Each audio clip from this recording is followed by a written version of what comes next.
నిత్యత్వం వైపు దేవత్వాన్ని గురించి ఆలోచించేద్దాం. ఆదిలేని నిత్యత్వం.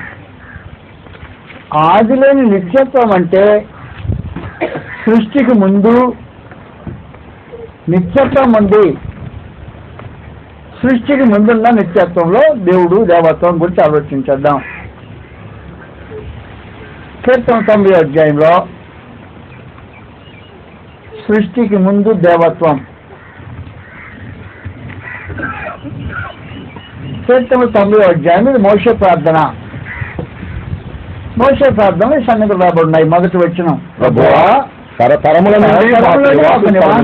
నీవే పర్వతములు పుట్టక మునుపు భూమిని లోకమును నీవు పుట్టించుకో మునుపు యుగములకు నీవే దేవుడు. కాబట్టి పర్వతాలు పుట్టక మునుపు అంటే భూమిని లోకాన్ని పుట్టించక మునుపు, జగత్తు పునాది వేయబడక మునుపు అనే మాటకు మరొక రూపం అనమాట. మోషే యొక్క భాష అది. జగత్తు పునాది వేయబడక మునుపు అనేది కొత్త నిబంధన భాష అయితే, మోషే తన భాషలో లోకము పర్వతములు పుట్టక మునుపు భూమిని లోకమును నీవు పుట్టింపక మునుపు యుగములకు నీవే దేవుడు. కాబట్టి మోషే ఆరాధ్య దైవం. ఆయన గురించి మాట్లాడినప్పుడు మోషే తన ఆరాధ్య దైవాన్ని గురించి మాట్లాడాయా, లోకం పుట్టక పర్వతాలు పుట్టక మునుపు భూమిని లోకాన్ని పుట్టించక మునుపు యుగములకు నీవు దేవుడు అనే సమాచారము గ్రంథం తెలియజేసింది. అప్పుడు ఇంకెవరైనా ఉన్నారా? నిత్యత్వంలో ఇంకెవరైనా ఉన్నారా? ఎవరైనా ఉన్నారంటే గ్రంథం యోహాను సువార్త 17వ అధ్యాయంలో 5వ వచ్చిన సమాచారం రాబడింది. యోహాను సువార్త 17:5 ప్రభువుని యేసు మాట్లాడుతున్నారు. ఇప్పుడు ఆయన ప్రార్థన చేస్తున్నారు. వాస్తవానికి అది ముందు మోషే ప్రార్థన ఆలకించి మొదలు చూసాం. మోషే ప్రార్థన 90వ కీర్తన. ఇప్పుడు యోహాను సువార్త 17వ అధ్యాయం క్రీస్తు ప్రభు ప్రార్థన. ఈ ప్రార్థనలో 5వ వచ్చిన సమాచారం, తండ్రి లోకము పుట్టక మునుపు నీ యొద్ద నాకు ఏ మహిమ ఉండనో. ఎక్కడ ఎవరున్నారు? లోకం పుట్టక మునుపు నేను కూడా ఉన్నాను. లోకం పుట్టక మునుపు నేను కూడా ఉన్నాను అని ప్రభువుని తెలియజేశాడు. ఒకవేళ ప్రభువుని అబద్ధం చెప్పాడు అంటారు మీరు. అంటే మీ సాగు నాకు అబ్బాయి సంబంధం లేదు. గ్రంథం మాత్రం సమాచారం తెలియజేసింది. లోకము పుట్టక మునుపు నీ యొద్ద నేనున్నాను అన్నాడు ప్రభువుని. అంగీకరించిన వాళ్ళు అంగీకరించారు, కాదన్నవాడు కాదన్నారు. అది వేరే సంగతి. లోకం పుట్టక మునుపు నీ దగ్గర నేనున్నాను అన్నాడు ప్రభువుని. ప్రభువుని సత్యవంతుడేనా? అబద్ధం చెప్పాడా? సత్యం చెప్పాడా?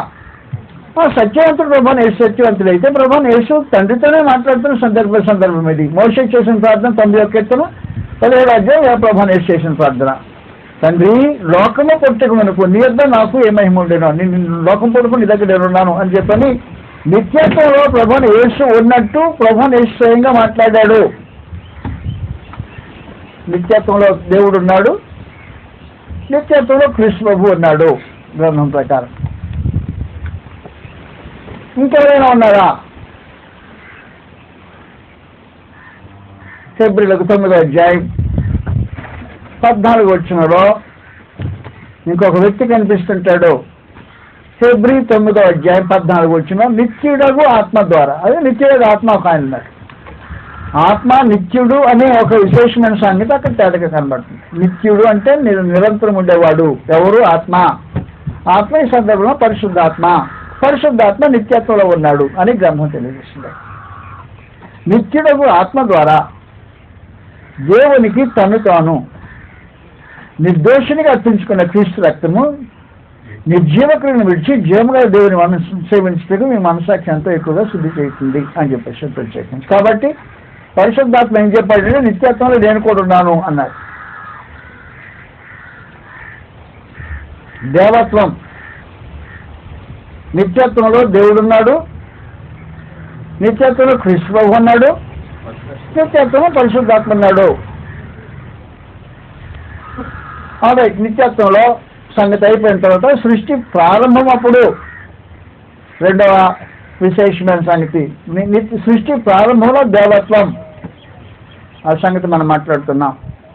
సృష్టి ప్రారంభంలో దేవత్వము యొక్క విశేషమైన సంగతులు గ్రంథం చెప్తుంది. మీరు జాగ్రత్తగా ఆలకించాల్సిన అవసరం ఉంది. ఒక్క చక్కెర మాటలు బోలేనన్నా ఆ మాటలు తీసి పక్కన పడేసి గ్రంథం చెప్పే సంగతి ఆలోచించడానికి ప్రయత్నం చేద్దాం. భూమిని సృష్టించే కార్యక్రమం ప్రారంభం అవుతుంది. భూమి సృష్టించే కార్యక్రమంలో ఎవరెవరు ఏమేం పనులు చేశారు, నిత్యత్వంలో ఉన్న వారిలో ఎవరు ఏ పాత్ర పోషించారు అనే సంగతి గ్రంథం తేలిక తెలియజేస్తుంది. నంబర్ 1, ఆదికాండం 1వ అధ్యాయం 1వ వచనంలో ఆది అందు దేవుడు భూమి ఆకాశం సృజించాను అని రాబడింది. నా ప్రశ్న ఏంటంటే, నిజంగా దేవుడు భూమి ఆకాశం తానే స్వయంగా సృష్టించాడా? బైబిల్ చెప్పింది, బైబిల్ చెప్పింది. కానీ బైబిల్ ఇంకా సంగతి చెప్పింది, దాని జాగ్రత్తగా ఆలోచించాల్సిన అవసరం ఉంది. ఆది అందు దేవుడు భూమి ఆకాశం సృష్టించాను, భూమి నిరాకారంగా శూన్యంగా ఉండేను, ఆ గాథ కలిగిపోయిన దేవుని ఆత్మ వచ్చిండాను. సృష్టి చేసినప్పుడు దేవుడు సృష్టి చేసినప్పుడు ఎవరెవరున్నారు? ఎవరెవరున్నారంటే ఆదికాండంలో 3వ వచనంలో పరిశుద్ధాత్మ ఉన్నాడు. ఆ గాథ పైన దేవుని ఆత్మ వచ్చింది, పరిశుద్ధాత్మ ఉన్నాడు. ఇంకెవరైనా ఉన్నారా? ఇంకెవరైనా ఉన్నారంటే యోహాను సువార్త 1వ అధ్యాయంలో ఆది యందు క్రీస్తు ప్రభువు ఉండెను, వాక్యం ఉండెను, వాక్యము దేవుని యొద్ద ఉండెను, వాక్యము కుమారుడుగా. కథలు చెప్పొద్దు. ఆదిలో కుమారుడు ఉన్నాయంటే అలాంటి కుమారులు అనేక మంది కావాలని భూమి మీద నరులు చేశారంటే కథలు చెప్పేవాళ్ళు ఉన్నారు బోలంత మంది. కథలు కాదు ఇది. ఆది యందు వాక్యం ఉండేను, వాక్యం దేవుని యొద్ద ఉండేను, వాక్యము దేవుడే ఉండేను, కుమారుడే ఉండలేదు. ఆది క్రీస్తు కుమారుడే ఉండలేదు, దేవుడే ఉండేను. సమస్తమును ఆయన మూలముగా కలిగాను, కలిగినదేదో ఆయన లేకుండా కలగలేదు అని చెప్పాడు ప్రత్యేకించి. కాబట్టి ఆది దేవుడు భూమి ఆకాశం సృష్టించినప్పుడు క్రీస్తు ఏం చేశాడు? సృష్టిలో క్రీస్తు యొక్క పాత్ర ఏంటి? సృష్టిలో తండ్రి దేవుని యొక్క పాత్ర ఏంటి? గ్రంథం తేటగా చెప్పేస్తుంది. జాగ్రత్త గుర్తుపెట్టుకోండి. ఒక చోట మీకు ఎన్ని సంగతులు తెలియ రాకపోవచ్చు. గ్రంథంలో ఈ సంగతులన్నీ సత్యాన్ని డిస్ట్రిబ్యూట్ చేసి ప్రత్యేకించి ఆ డిస్ట్రిబ్యూట్ అయిన సంగతులన్నింటి ఒక చోటకి తీసుకొచ్చి సత్యాన్ని మనం చూడాల్సిన అవసరం ఉంది. మొదటి కొరింథీ 8వ అధ్యాయం. సృష్టి పరమానంద దేవుడే చేశాడా లేకపోతే ఇంకెవరైనా చేశారా? క్రీస్తు చేశాడని గ్రంథం చెప్పింది. సమస్తం ఆయన మూలముగా కలిగినది ఏదో అది లేకుండా కలుగులేదు అన్నాడు.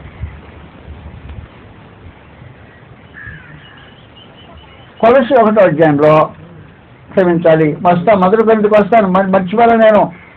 కొలస్సీ 1వ అధ్యాయం 15వ వచనం నుండి క్రీస్తు ప్రభువుని గురించి గ్రంథం మాట్లాడుతుంది. ఆయన క్రీస్తు ప్రభు అదృశ్య దేవుని స్వరూపి అయి సర్వ సృష్టికి ఆది సంభూతుడైన సర్వ సృష్టిని ఉత్పత్తి చేసిన వాడై ఉన్నాడు, సర్వ సృష్టిని పుట్టించిన వాడై ఉన్నాడు. ఆది సంభూతుడైన పుట్టించిన వాడై ఉన్నాడు. సర్వ సృష్టిని పుట్టించిన వాడు క్రీస్తు ప్రభు. అనగా ఆ ఆకాశం అందున్నవి భూమి అందున్నవి దృశ్యమైనవి కంటికి కనిపించేవి కానీ అదృశ్యమైనవి కానీ సింహాసనలేను ప్రభుత్వంలోను ప్రధానులను అధికారులను సర్వమును ఆయన సృజింపబడను. సర్వమును ఆయన ద్వారాను ఆయన బట్టి సృజింపుడు. ఆయన అన్నిటికంటే ముందుగా ఎవరు ముందుగా ఉన్నవాడు? క్రీస్తు ప్రభు అన్నిటికంటే సృష్టి కంటే ముందుగా ఉన్నవాడు, సమస్తమునకు ఆధారభూతుడు. కాబట్టి సృష్టి చేసేటప్పుడు ప్రభు వేస్తున్నాడు, సమస్తమునకు ఆధారభూతుడై ఉన్నాడు. ఆయన మూలమే సృష్టి కలిగింది అని గ్రంథం తెలియజేస్తుంది. అసలు దేవుడు భూమి ఆకాశం సృష్టించాడంటే దేవుడు ఏం చేశాడు? క్రీస్తు ప్రభు ఏం చేశాడు? మొదటి కొరింథీ రేపు చెప్పాను కదా. మొదటి కొరింథీ 8వ అధ్యాయం 5వ వచనం చదువుతాను ఇప్పుడు. దేవతలను పడిన వారును ప్రభువులను పడిన వారు అనేకులు ఉన్నారు. ఆకాశం అందులో భూమి మీద దేవతలను పడిన వారు మనకు ఒక్కడే దేవుడు ఉన్నాడు, ఆయన తండ్రి. ఆయన నుండి ఆయన మనసు నుండి కలిగిన సంగతి, ఆయన నుండి సమస్తమును కలిగిన మనం ఆయన నిమిత్తం ఉన్నాం, ఆయన కోసం ఉన్నాం. దేవుని నుండి కలిగినాయి, దేవుని ఆలోచనతో కలిగిన కార్యక్రమాలు. కాబట్టి దేవుడు ఏం చేశాడు అన్నమాట, ఆలోచనలు దేవుడు ఆలోచన సప్లై చేశాడు. మనం ఆయన నుండి కలిగాం. నుండి అంటే ఆయన మనసులో నుండి అని ఆలోచన భావన, గ్రీకు యొక్క భావనలో నుండి మనం ఆలోచన చేస్తే ఆయన మనసులో నుండి అనే భావన కలిగి వస్తుంది. దేవుని యొక్క మనసు నుండి సమస్య కలిగిన మనం ఆయన నిమిత్తం దేవుని కోసం ఉన్నాం.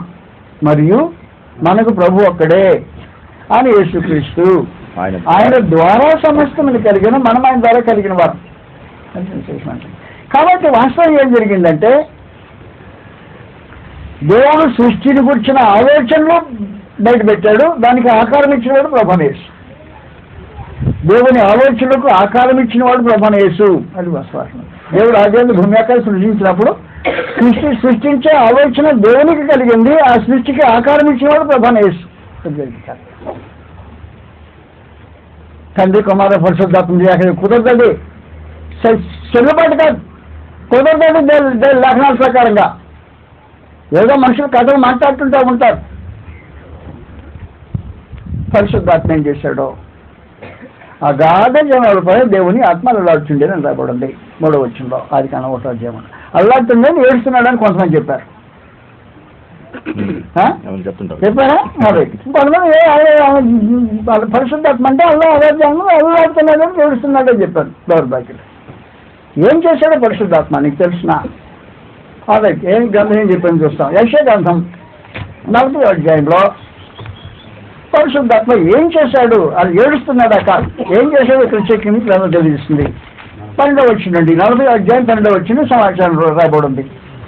తన పురుసిటిలో జలము కొలిచిన వాడెవడు, జలమును కొలిచిన వాడెవడు, జాలతో ఆకాశంతో చూచిన వాడెవడు, భూమిలోని మనుషులు పరమాత్మలో ఉంచిన వాడెవడు, త్రాసుతో పర్వతాలను చూచిన వాడెవడు, తూలిక చేత కొండలను చూచిన వాడెవడు, యెహోవా ఆత్మకు నేర్పిన వాడెవడు. యెహోవా ఆత్మ పరిశుద్ధాత్మ. యెహోవా ఆత్మకు నేర్పిన వాడెవడు. ఆయన మంత్రి. కాబట్టి వాస్తవానికి పరిశుద్ధాత్మ ఏం చేశాడు? మన గాలి ఏం చేస్తాడు? అలవాడుచున్నాడు కాదు, ఏం చేస్తున్నాడు? వాస్తవానికి తన పుడి చిట్టులో జలమును కొలిచినవాడు. ఈ సముద్రాలు నదులు ఉన్నాయే, సముద్ర నదులు జలాలు చాలా కొలిచిపోసాడంట. ఎంత ఉంది సముద్ర జలాల నదులు. తన పుడి చిట్టులో జలమును కొలిచినవాడు ఎవరు? జానతో ఆకాశము కొలచు. వాస్తవానికి ఆకాశాన్ని కొలచడానికి జానలు పనికిరావు, బెత్తలు పనికిరావు. ఆకాశాన్ని కొలచడానికి కాంతి సంవత్సరాలు ఉన్నాయి. మనుషులు కనిపెట్టిన కాంతి సంవత్సరాలు. కాంతి సంవత్సరం అంటే కాంతి ఒక సెకండ్కు 186,000 మైళ్ళు స్పీడ్తో పోతుంది. అలాంటి కాంతి సంవత్సరాలతో కొలుస్తారు. కాబట్టి ఒక కాంతి సంవత్సరం అంటే ఒక సెకండ్కి 186,000 ఇంటూ 60 ఒక నిమిషానికి వస్తుంది, ఇంటూ 60 ఒక గంటకు వస్తుంది, ఇంటూ 24 ఒక దినానికి వస్తుంది, ఇంటూ 365 ఒక సంవత్సరానికి వస్తుంది. అది కాంతి సంవత్సరంతో కొలిసేది ఆకాశాన్ని. జాన్తో కొలవడవడం పరిశుద్ధాత్మ జానేసాడంట ఆకాశానికి. దాంతో కొలు చూసిన వాడేవాడు. భూమిలోని మన్నంతో పర్వతంలో ఉంచిన వాడేవాడు. పర్వతాన్ని చూసిన వాడేవాడు. తూనికతో కొండను చూసిపెట్టేసినాడు వాడు. ఏం చేశాడు పరిశుద్ధాత్మ? అలలాగట్లా దేవుని సృష్టికి కొల పరిమాణాలు సరిపరిచేసేటువంటి పరిశుద్ధాత్మ చేసిన కార్యం. దేవుని సృష్టి ఆలోచనకు రూపం ఇచ్చిన వాడు క్రీస్తు ప్రభు. వాటి కొల పరిమాణాన్ని స్థిరపరిచేవాడు పరిశుద్ధాత్మ. కాబట్టి సృష్టికి ముందుగానే దేవుడు ఉన్నాడు, క్రీస్తు ప్రభు ఉన్నాడు, పరిశుద్ధాత్మ ఉన్నారు. కథలు చెప్పద్ది. దేవత్వం చేసే విశేషమైన కార్యక్రమాలు. నిత్యత్వంలో క్రీస్తు ప్రభు దేవుని సముఖంలో మహిమ అనుభవిస్తున్నాడు అని తన సొంతంగా చెప్పుకున్నాడు. మరోసారి చదువుతా మాటలు 17వ అధ్యాయం 5వ వచనంలో, తండ్రి లోకము పుట్టక మునుపు నీ యొద్ద నాకు, నీ యొద్ద నువ్వున్నావు, నేనున్నాను, నీ దగ్గర నేనున్నాను అని అర్థం. నీ యొద్ద నాకు ఏ మహిమ ఉండేనా? ఉంటే మాత్రమే కాదు, మహిమ కూడా ఉంది నాకు. మహిముడు ఆ మహిమతో నన్నప్పుడు నీ యొద్ద మహిమపరుచుకుంది అని చెప్పేసాడు ప్రత్యేకించి. అందువల్ల క్రీస్తు లోకం పుట్టక మునుపు ఉన్నవాడు, పరిశుద్ధాత్మ లోకం పుట్టక మునుపు ఉన్నవాడే. ఆ గాజజాల మీద దేవునాత్మ అలవాడుచుండేనని మాటకు అర్థం చెప్పేశాను ఇప్పుడు నేను ఖచ్చితంగా. దేవుడు ఆలోచించి సృష్టిని గురించి ఆలోచించేసిన వాడు దేవుడు. ఆలోచనకు రూపచిత్రం ఇచ్చిన వాడు ప్రభువైన యేసు. వాటిని కొలపాలి మనం వేసి స్థిరపరిచేవాడు పరిశుద్ధాత్మ. ముగ్గురున్నారు ఆనాడే. తండ్రి కుమార పరిశుద్ధాత్మ ఏకదేవుడు కాదు, వారు వేరువేరుగా ఉన్నవాళ్లే. దేవత్వం, విశేషమైన దేవత్వాన్ని గురించి సమాచారం అదే. దేవత్వంలో దేవుని యొక్క పాత్ర ఏంటి? దేవత్వంలో క్రీస్తు యొక్క పాత్ర ఏంటి? దేవత్వంలో పరిశుద్ధాత్మ యొక్క పాత్ర ఏంటి? ఆ సంగతి మనం ఆలోచన చేస్తున్నాం. దేవుడు ఏం చేస్తాడో ఎఫెసీయులకు 1వ అధ్యాయంలో దేవుడు ఏం చేస్తాడో సంగతులు తేటగా తెలియబడ్డాయి. 8వ వచనం సమాచారం రాబడింది. ఎఫెసీయులు 1:8 నుండి. కాలం సంపూర్ణమైనప్పుడు జరగాల్సిన ఏర్పాటు. ఎప్పుడంటే అప్పుడు జరగాల్సిన ఏర్పాటు కాదు అది. కాబట్టి పరమంత దేవుడు ఎప్పుడంటే అప్పుడు జరిగించే కార్యక్రమాలు కాదు. ఆయన సంకల్పంలో నిర్ణయిస్తాడు కాలం. ఏ కాలంలో ఏం జరగాలనే సంగతి నిర్ణయించే కార్యక్రమాన్ని పరలోకమంత దేవుడు ఏర్పాటు చేస్తాడు. కాబట్టి దేవుడు ఏం చేస్తుంటాడంటే కాలం సంపూర్ణమైనప్పుడు జరగాల్సిన ఏర్పాటును బట్టి ఆయన తన దయ సంకల్పం మనకి తెలియజేసి మనం సంపూర్ణ జ్ఞాన వివేకన కలవాలంతా కృపను మనలో విస్తరణ చేస్తాం. ఈ సంకల్పం బట్టి ఆయన పరలోకంలో ఉన్నవి కానీ భూమి మీద ఉన్నవి కానీ సమస్తము క్రీస్తు ఏకంగా సమకూర్చమని ఆయన సొంత నిర్ణయం చేసుకుంది. కాబట్టి దేవుని యొక్క నిర్ణయం. దేవుడు ఏం చేస్తుంటాడు? క్రీస్తు యేసులో పరలోకం ఉన్నాయి, భూమి మీద ఉన్నాయి, అంతటిని ఏకంగా సమకూర్చాలని నిర్ణయం చేసుకున్నవాడు అని దేవుడు.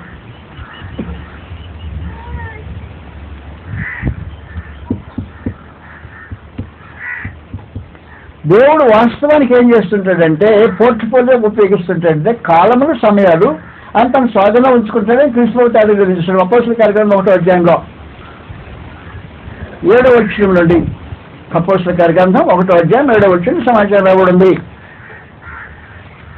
ప్రభువు ఆరోహణమైన సందర్భం అది సంగతి. కాలములను సమయాలు తండ్రి తన స్వాధీనం ఉంచుకున్నాడు. దేవుడు ఏం చేస్తుంటాడు? కాలాన్ని స్వాధీనం ఉంచుకుంటాడు. ఎప్పుడు ఏమి జరగాలి అనేది నిర్ణయాలు చేసేవాడు తండ్రి. ఆయన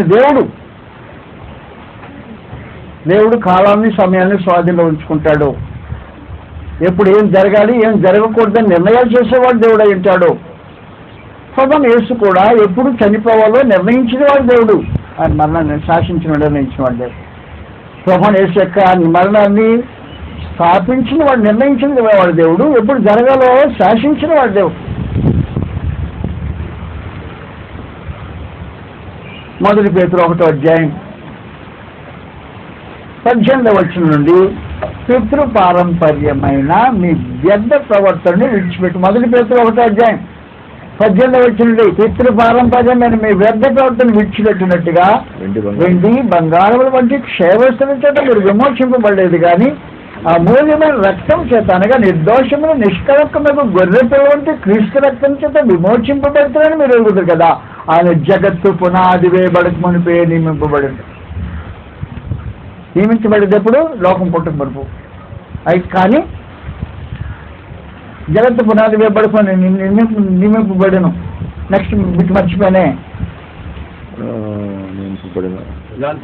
దాని తను మృతులను లేపి తనకు మహిమను ఇచ్చిన తండ్రి అని దేవుని ఎందుకు తన దగ్గర విశ్వాసాలను నిమిత్తము కడవరి కాలం మీద బతివేస్తాం. ఆ కాలాన్ని నిర్ణయించే సంగతి పరలోకమందు దేవునికి స్వాధీనంలో ఉన్న కార్యక్రమం. కాలం సమయాన్ని దేవుడు తన స్వాధీనంలో ఉంచుకున్నాడు. అపోస్తలుల కార్యగ్రంథం 2వ అధ్యాయం 22వ వచనం సమాచారం. ఇశ్రాయేలులారా ఈ మాట వినుడి. కాబట్టి అపోస్తలుల కార్యగ్రంథము 2వ అధ్యాయం 22. ఇశ్రాయేలులారా ఈ మాట వినుడి. దేవుడు నజరేయుడగు యేసు చేత సూచక క్రియలు. దేవుడు గుర్తుపెట్టుకోండి. దేవుడు నజరేయుడైన యేసు చేత దేవుడు చేయించాడు. ఎవరి చేత? యేసు చేత.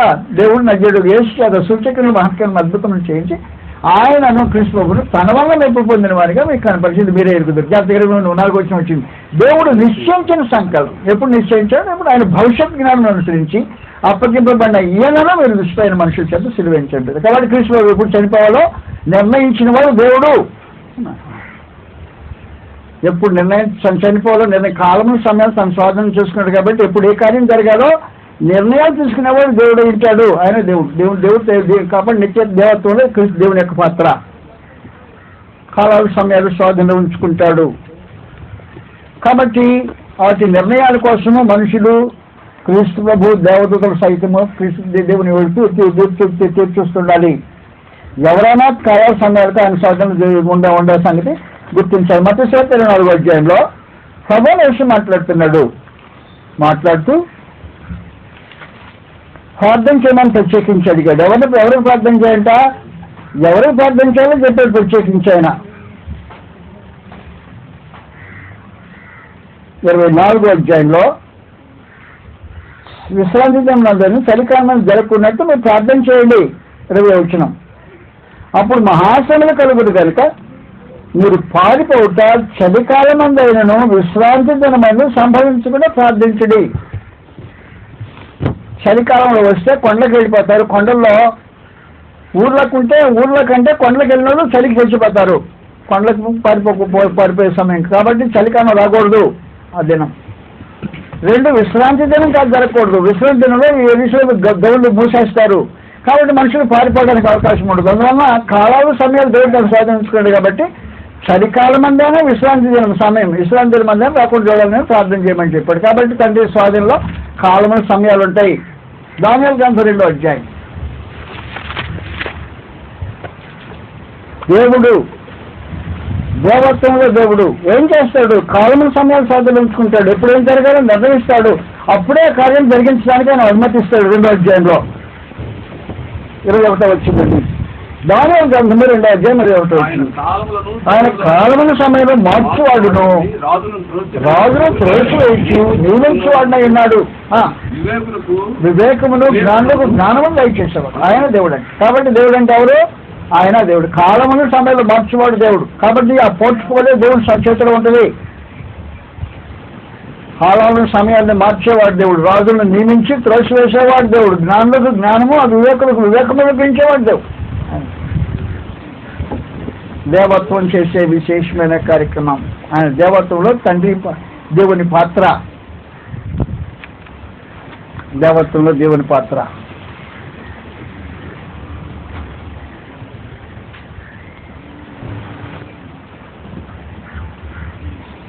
నెంబర్ 2, దేవత్వంలో క్రీస్తు యొక్క పాత్ర.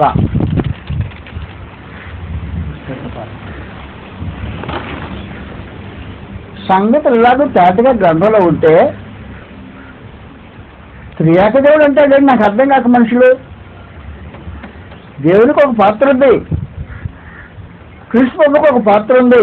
ఎవరి పాత్ర వాళ్ళు జాగ్రత్తగా నిర్వహించిన కార్యక్రమాన్ని మన జాగ్రత్తగా తెలుసుకోవాల్సిన అవసరం ఉంది. మళ్ళీ ఒకసారి మొదటి గురించి చదువుతాం. 8వ అధ్యాయం 6వ వచనంలో. 8వ అధ్యాయం 6వ వచనం. ఆకాశమందైనను భూమి మీదనైనను దేవతలను బట్టి అనేకములను. ఎవరా? ఎంతమంది దేవుళ్ళు? 3 దేవుళ్ళు కదా మీకు? 3 దేవుడి ఫార్ములా ఎవరు చెప్పాడు? 3 దేవుడి ఫార్ములా. మనకు ఒక్కడే దేవుడు ఉన్నాడు, ఆయన తండ్రి. ఆయన నుండి సమస్తమని కలిగాను. ఎవరు చెప్పారు ఇది? నేనా అని చెప్తే రాళ్ళతో కొట్టండి, 5 రాళ్ళు అక్కడ ఉన్నాయి. దేవుడికి గ్రంథం చెప్తే నోరు తీసుకోండి, అంగీకరించండి. మనకు ఒక్కడే దేవుడు ఉన్నాడు, ఆయన తండ్రి. ఆయన నుండి సమస్తమని కలిగాను, మనం ఆయన నిమిత్తం ఉన్నాం. మరియు మనకు ప్రభు ఒక్కడే. మనకు దేవుడు ఒక్కడే, మనకు ప్రభు ఒక్కడే. ప్రభుని నియమించేవాడు దేవుడు. రాజును నియమించి త్రోసివేసే కార్యక్రమం జరిగించేది దేవుడు. మనకు ప్రభు అక్కడే, ఆయన యేసుక్రీస్తు. ఆయన ద్వారా సమస్తమును కలిగిన, మనం ఆయన ద్వారా కలిగిన వారు. అయితే అందరిలో జ్ఞానం లేదు, అది వేరే సమాచారం. నీకు జ్ఞానం లేనంత మాత్రాన సత్యం అబద్ధమవుతుందా? గ్యారంటీగా కాదు. కాబట్టి ప్రభువుని యేసు యొక్క పాత్ర ఏమి? దేవత్వంలో క్రీస్తు ప్రభు యొక్క పాత్ర ఏంటి? నెంబర్ 1, క్రీస్తు ప్రభు యొక్క పాత్ర ఏమంటే, మొదటి కొరింథీ 10వ అధ్యాయంలో, మొదటి కొరింథీ 10వ అధ్యాయం, తమ్మును వెంబడించిన బండలో నుంచి త్రాగిరి అని గ్యారంటీగా గీతలు చెప్పేసేట్టు చెక్కించి 10వ అధ్యాయంలో ఇశ్రాయేలు వెంబడించిన బండ అసంఖ్యాస్ కాబట్టి మాత్రం సహోదరులారా, ఈ సంగతి మీకు తెలియకుండా నాకు ఇష్టం లేదు. అదే కనుక మన పితరులందరూ మేఘం కింద ఉండేది, వారందరూ సముద్రం నడిచిపోయి, అందరూ మోషేని బట్టి మేఘములోని సముద్రం బాప్తిసం పొందిరి. అందరూ ఆత్మ సంబంధం ఒకే ఆహారం భుజించిరి, అందరూ ఆత్మ సంబంధం ఒకే పానము చేసిరి. అనగా తమను వెంబడించిన ఆత్మ సంబంధమైన బండలో నీళ్ళు త్రాగిరి. ఆ బండ క్రీస్తే. క్రీస్తు యొక్క పాత్ర నిత్యత్వంలో నుండి మధ్యకాలంలో క్రీస్తు యొక్క పాత్రది. తమను వెంబడించిన ఆత్మ సంబంధమైన బండ వెంటబడిందంట అరణ్యంలో. తమ్ముడు వెంబడించిన ఆత్మ సంబంధం బండలు అంటే ఆఖరి బండ అంటే ఇది బండ కాదు, రాయి కాదు, వెంబడించిన బండ, ఆత్మ సంబంధమైన బండ క్రీస్తు ప్రభు ఇశ్రాయేలును అరణ్యంలో వెంటబడుతూ వెంటబడి వెళ్ళిపోయాడు. సమాచారం వెంబడించిన బండలో త్రాగిరి ఆ బండ క్రీస్తే. ఇంకా ప్రభు యేసు ఇంకేం చేశాడు? మేకా గ్రంథంలో 5వ అధ్యాయం, మేకా గ్రంథం 5వ అధ్యాయం 2వ వచనం సమాచారం రాబడింది. బెత్లెహేమ్ ఎఫ్రాతాను గురించి ప్రత్యేకించి సమాచారం. 5వ అధ్యాయం 2వ వచనం, బెత్లెహేమ్ ఎఫ్రాతా, నీవు యూదాయ కుటుంబంలో అల్పకాంబమైన ఇశ్రాయేలు నా ప్రజలు వెలుబవో నీలోకి చూస్తుంది. పురాతన కాలం మొదలుకొని శాశ్వత కాలం వరకు ఆయన ప్రత్యక్షమవుతూనే ఉన్నాడంట. అలా ప్రత్యక్షమయ్యడం మొత్తాన్ని పురాతన కాలం మొదలుకొని శాశ్వత కాలం వరకు ప్రత్యక్షమవుతూనే ఉన్నాడు. ప్రభువైన యేసు పురాతన కాలం మొదలుకొని శాశ్వత కాలం వరకు ప్రత్యక్షమవుతూ వస్తాడు. దేవత్వంలో క్రీస్తు యొక్క స్థానం అది. కాబట్టి పురాతన కాలం మొదలుకొని శాశ్వత కాలం వరకు ప్రత్యక్షమవుతూ వస్తున్నాడు. ఇశ్రాయేలును వెంబడించాడు. అతను నడిచిపోతుంటే ఇశ్రాయేలు అరణ్యంలో ప్రయాణం చేస్తుంటే వాడిని వెంబడించిన బండ.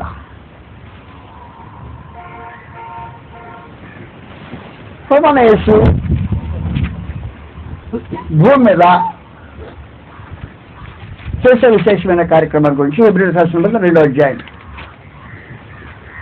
ప్రభువైన యేసు భూమి మీద జరిగించే విశేషమైన కార్యక్రమం 2వ అధ్యాయం హెబ్రీ 14 వచ్చింది. కాబట్టి ఆ పిల్లలు రక్తమాంసంలో గలవారైనందున ఆ ప్రకారమే మరణం యొక్క బలం గర్వాన్ని అనగా పోదని మరణం ద్వారా నశింపచేయుటకును జీవితకాలం అంతా మరణభయం చేత దాసులకు లోబడిన వారిని విడిపించడానికి ఆయన కూడా రక్తమాంసంలో పాల్పడాడు.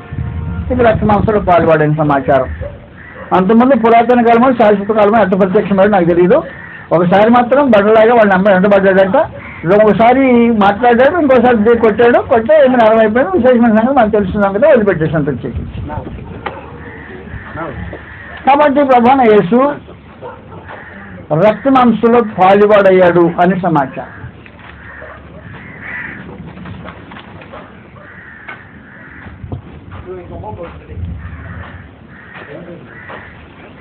పరలోకమందున్న దేవుడు, జాగ్రత్త గుర్తుపెట్టుకోండి, దేవత్వం లేని మోషేకు దేవత్వాన్ని ఆరోపించాడు. ఒకసారి నిర్గమకాండం 7వ అధ్యాయం 1వ వచనంలో మోషేకు దేవత్వాన్ని ఆరోపించటం జరిగిన కార్యక్రమం. దేవత్వం మోషే మానవుడు, సామాన్యమైన సాధారణమైన మనిషి, మానవ జాతిలో ఒకడు, రక్తమాంసం మామూలుడు వ్యక్తి. కాబట్టి ఒక స్త్రీ కని నదిలో పడేసి దాచిపెట్టి చేసిన వగైరా సంగతులను మనకు బాగా తెలుసును. 7వ అధ్యాయం 1వ వచనంలో మోషేకు ఇట్లా, ఇదిగో నిన్ను ఫరోకు దేవునిగా నియమించితిని. ఫరోకు దేవునిగా నియమించింది. ఏం ఉద్యోగం అదే? దేవుడు ఉద్యోగం చేసినాడు భూమి మీద ఒక్కడే మోషే.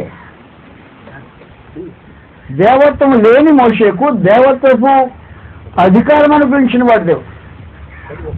నేను ఫరోకు దేవునిగా నియమించుకుని. మోషేకు దేవత్వం లేదు. మోషే ఆరంభం కలిగిన వాడు. మోషే సాధారణమైన ఒక వ్యక్తి, నదిలో నుంచి వెళ్ళవాడు. మోషే పెద్దవాడైన తర్వాత సకల విద్యలు అభ్యసించి మంటలో కార్యములు ప్రవీణత పొందిన ఈ మనిషిని పరమానంద దేవుడు ఐగుప్తుకు తీసుకుని వచ్చి ఒక అపాయింట్మెంట్ ఇచ్చాడు. అపాయింట్మెంట్ మనిషి ఒక్కడికే భూమి మీద. ఏం అపాయింట్మెంట్ అది? ఏం ఉద్యోగం అది? ఏ మనిషికి సాటి లేని ప్రత్యేకమైన ఉద్యోగం. ఏం ఉద్యోగం అంటది? నేను ఫరోకు నేను దేవునిగా నియమించుకుని అపాయింట్మెంట్ ఇచ్చాను. దేవునిగా నియమించిన కార్యక్రమం. ప్రభువైన యేసు నిత్యత్వంలో ఉన్నవాడు. మోషేకు ఆయనకి సంబంధం లేదు. వాస్తవానికి నిత్యత్వంలో ఉన్నవాడు, దేవత్వాన్ని పంచుకున్నవాడు, దేవుని కొరకు సృష్టికి ఆకారం ఇచ్చిన వాడు ప్రభువైన యేసు. మరి ఆయనకేం అపాయింట్మెంట్ ఇచ్చాడు ప్రభువైన పరలోకమందు దేవుడు? క్రీస్తు ప్రభుకి ఏం అపాయింట్మెంట్ ఇచ్చాడు? చెప్తున్నాను, నన్ను గ్రంథం చెప్పెడుతున్నాను. ప్రభువైన యేసుకు దేవుడు ఏం అపాయింట్మెంట్ ఇచ్చాడు? మోషేకు దేవుడు అపాయింట్మెంట్ ఇచ్చాడు. మరి ఈయనకేం అపాయింట్మెంట్ ఇవ్వాలా? ఏం అపాయింట్మెంట్ ఇచ్చారు గమనం తెలియజేస్తున్నాను. అపోస్తలుల కార్యక్రమం 2వ అధ్యాయం 36వ వచనం నుండి మీరు ఈ సిస్టమేటిక్ సంగతులు ఆలోచించాల్సిన అవసరం ఉంది. మీరు సిలువేసిన యేసు 36వ వచనం అది. మీరు సిలువేసిన యేసునే దేవుడు ప్రభువుగాను క్రీస్తుగా నియమించాడు. ఏం అపాయింట్మెంట్ ఇది? దేవుడు ప్రభు కాదు కానీ కేవలం దేవుడు యేసు దేవుడా, మనకి దేవుడా? ఏ అపాయింట్మెంట్ అయింది? ప్రభువుగాను క్రీస్తుగా నియమించిన అది అపాయింట్మెంట్. ప్రభునేసి దేవుడు క్రీస్తుగాను ప్రభువుగా నియమించాను. మోషేను ఫరోకు దేవునిగా నియమించాడు. క్రీస్తు ప్రభును క్రైస్తవులకు ప్రభువుగాను క్రీస్తుగా నియమించాడు. ఎందుకు వాటిని గ్రంథాన్ని కన్ఫ్యూజ్ చేసేసి నోటికొచ్చిన మాటలు మాట్లాడుతుంటారు? ఏమి ఇచ్చిన వాడు అధికారి అయినా అధికారి సర్వాధికారులు పరంతండి ఎవరికి ఏమి ఇవ్వాలో ఏమి ఇవ్వకూడదో నిర్ణయం చేసేవాడు దేవుడు. కాబట్టి ప్రభువుని యేసుకు ప్రభువుగాను క్రీస్తుగాను నియమించాను.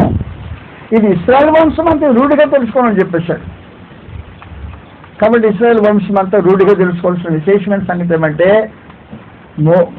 ఫరో మోషే నీకు దేవుడు, నీకు తెలుసుకోవాలా. ఇశ్రాయేలులారా క్రీస్తు ప్రభు మీకు ప్రభు, క్రీస్తు యేసుని మీకు క్రీస్తు ప్రభు అది నేను నియమించాను అని చెప్పేశాడు ప్రత్యేకంగా. కాబట్టి ప్రభువుగాను క్రీస్తుగా నియమించిన అధికారం ఎవడు? అధికారం దేవుడికి అధికారం నియమించడానికి అంత దమ్ము ధైర్యం ఉందా? గుర్తు ఆయనకే ఉండాలి, ఇంకెవడుకుంటుంది. కాబట్టి క్రీస్తు ప్రభును ప్రభుగా క్రీస్తుగా నియమించాడు. ప్రభువుని యేసుకు దేవత్వం ఉంది, నిత్యత్వంలో ఆయన ఉన్నవాడు, సృష్టికి నిర్మాణకర్త. కానీ అపాయింట్మెంట్ ఏంటంటే ప్రభువుగాను క్రీస్తుగా నియమించాడు. దేవునికి ఏం చేయాలి, క్రీస్తు ప్రభుకి ఏం చేయాలి, ఏం చేయాలో ఆయన సూచించాడు గ్రంథంలో. అది వ్యత్యాసం తెలియదు మనుషులకు. ప్రభువుని యేసు భూమి మీద జీవించిన దినాల్లో దేవుని ఆరాధించిన వాడు.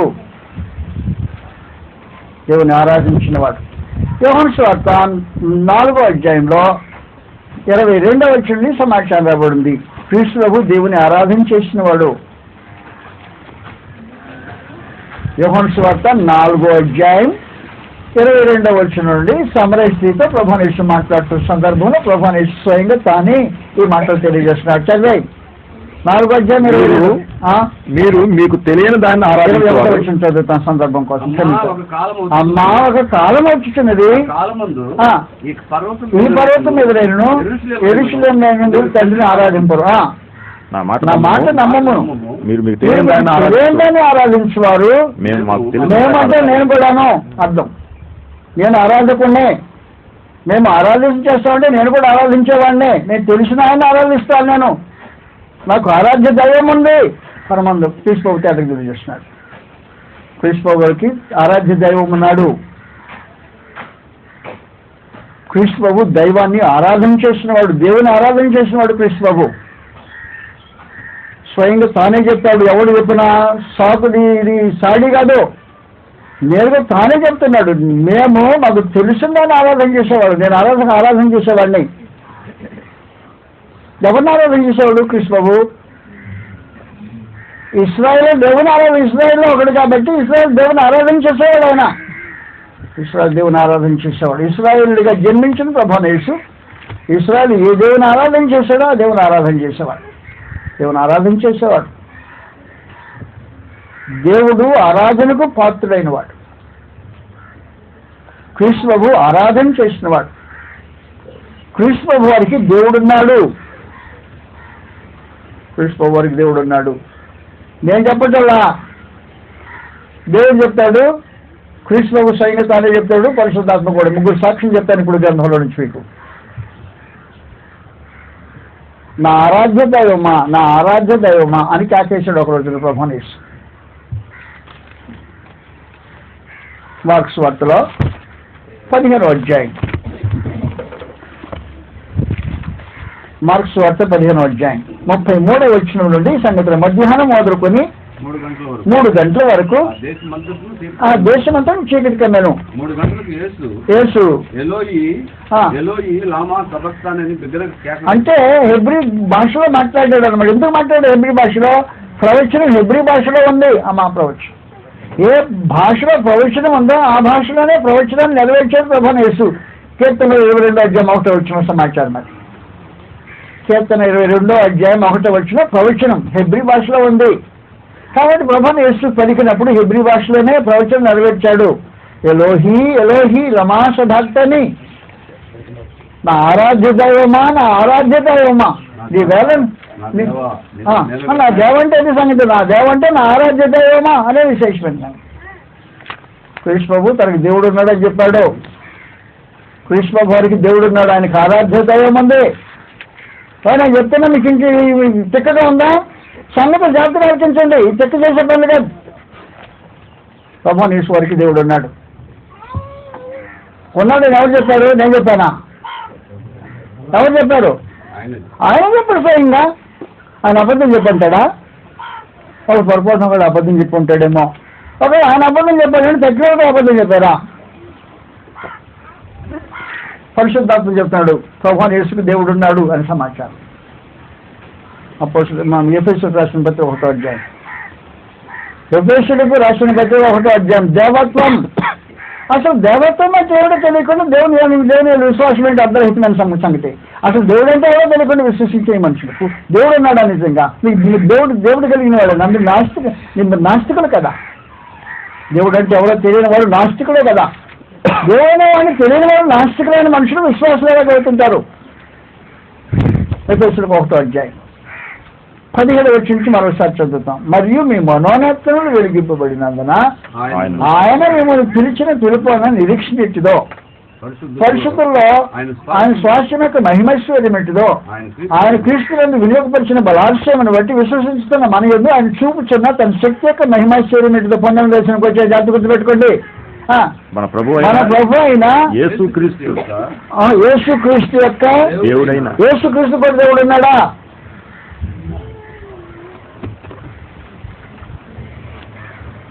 ఉన్నాడా? ఎవరు చెప్పారు? పరిశుద్ధాత్మ అన్నాడు. నమ్మతో పరిశుద్ధాత్మ మాట్లాడుతున్నావు. మన ప్రభువున యేసుక్రీస్తు యొక్క దేవుడైన మహిమా స్వరూపుడు తండ్రి.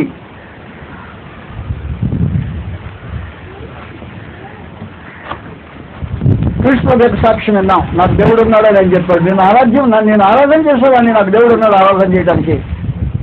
మేము మాకు తెలుసుందని ఆరాధన చేస్తాం. మాకు తెలుసుంది మా దేవుడు ఎవరో తెలుసును.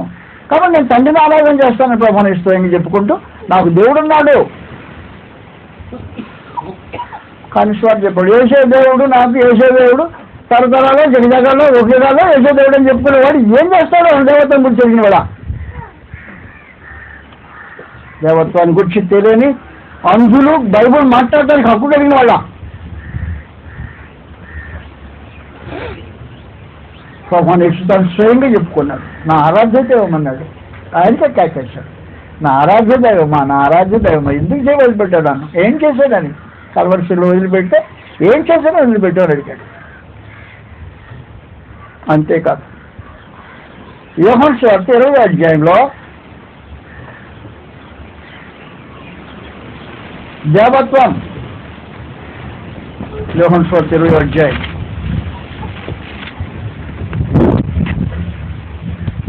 20వ అధ్యాయంలో ప్రభువైన యేసు స్వయంగా 17వ వచనం సమాచారం రాబడింది.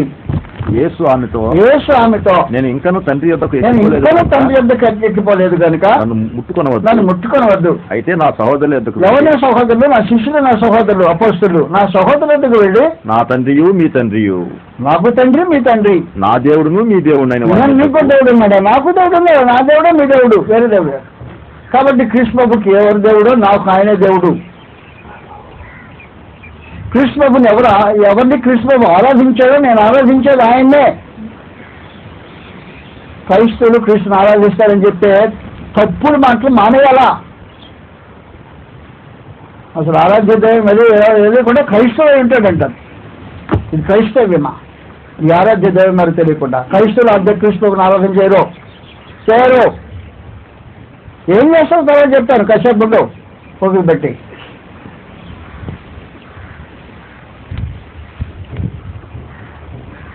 అందువల్ల గ్రంథం ఏం చెప్పిందంటే విశేషించి ప్రభువుని స్వయంగా తన అపోస్తులతో మరితో మాట్లాడుతూ నన్ను ముట్టుకుని తండ్రి దగ్గరికి ఇంకా వెళ్ళలేదు, నా సహోదరుల దగ్గరికి వెళ్ళిపో నా అపోస్తులు, నా తండ్రి మీ తండ్రి, నా దేవుడు మీ దేవుడు అనేది తెచ్చిపోతాను. నాకు దేవుడు ఉన్నాడు, ఆయన దేవుడు, నా దేవుడు మీ దేవుడు కూడా, ఆయన దగ్గరికి వెళ్ళిపోతున్నాను. ఆయన సంగతి చెప్పమన్నాడు. కాబట్టి ప్రభువుని యేసుకు దేవుడు ఉన్నాడని ఆయనే చెప్పాడు అని చెప్పాడు. ప్రభువుని యేసుకు దేవుడు ఉన్నాడని పరిశుద్ధాత్మ చెప్పాడు. మన ప్రభువుని యేసు క్రీస్తు యొక్క దేవుడైన మహిమాస్వరూపుడి తండ్రి తను తెలుసుకుంటూ నీకు ప్రత్యక్షత అనుగ్రహించగానే వెళ్ళిపోయి 1వ అధ్యాయం. ఇప్పుడు దేవుడే సాక్ష్యం చెప్తాను స్వయంగా, నేను నీకు దేవుడేనయ్యా అన్నాడు. ఆయనే దేవుడే అన్నాడు. చదువుతామా? ఫిబ్రవరి 1వ అధ్యాయంలో సమాచారం రాబడింది. 10వ వచనం. ఫిబ్రవరి 1వ అధ్యాయం 10వ వచనం. చదువు. మరియు ప్రభువా నీవు ఆది యందు భూమికి పునాది వేసి. ఎవరు పునాది వేసింది? కృష్ణ పునాది చెప్పాడు కదా, నేను చెప్పేసాను. రూపొందించిన దేవుని ఆలోచన రూపొందించాడు కృష్ణ. నువ్వు ఆది యందు భూమికి పునాదులు వేస్తే ఆకాశంలో నీ చేతి పనులే, అవి నశించింది కానీ నీవు నిలిచిందు. అవన్నీ వస్త్రములే పాతగిలను, ఉత్తరీయములే వాటిని మడిచిపెట్టు. అవి వస్త్రములే మార్చబడు గాని నీవు ఏకరీతిగానే ఉన్నావు. ఆ రీతిలో వచ్చింది. తప్పు చేస్తే చెప్పాను. ఇందులో వచ్చింది కదా, తన దూతలను వాయువులుగాను తన సేవకుని అగ్నికి వాళ్ళగాని చేసుకునేవాడు దూతలు కూడా చెప్తున్నాడు. కానీ తన కుమారుని గురించి అయితే దేవా నీ సింహాసనం గలవాడా, కృష్ణబాబుని దేవత్వం ఉన్నదని తల్లి స్థాపించాడు. కృష్ణబాబు దేవత్వం కలిగిన వాడు. దేవాన్ని సంపాదించడంలో దేవత్వం గలవాడా అన్నాడు. కృష్ణబాబుకి దేవత్వం ఉంది అని తండ్రి స్థాపించాడు.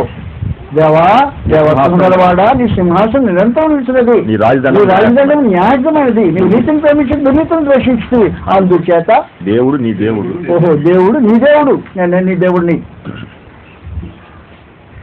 దేవత్వం కలిగిన కృష్ణబాబుకు దేవుడున్నాడు.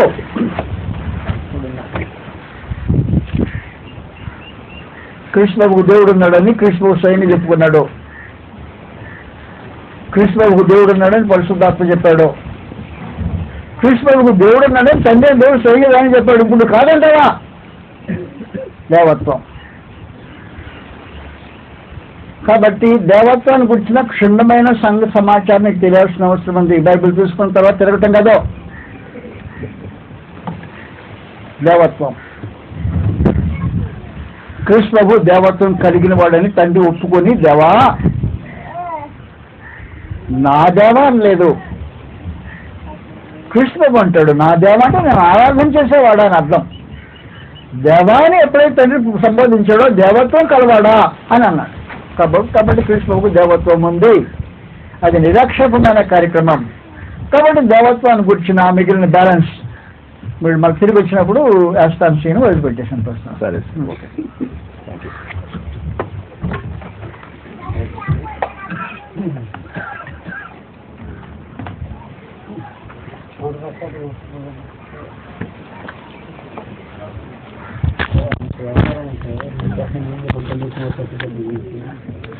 Thank you.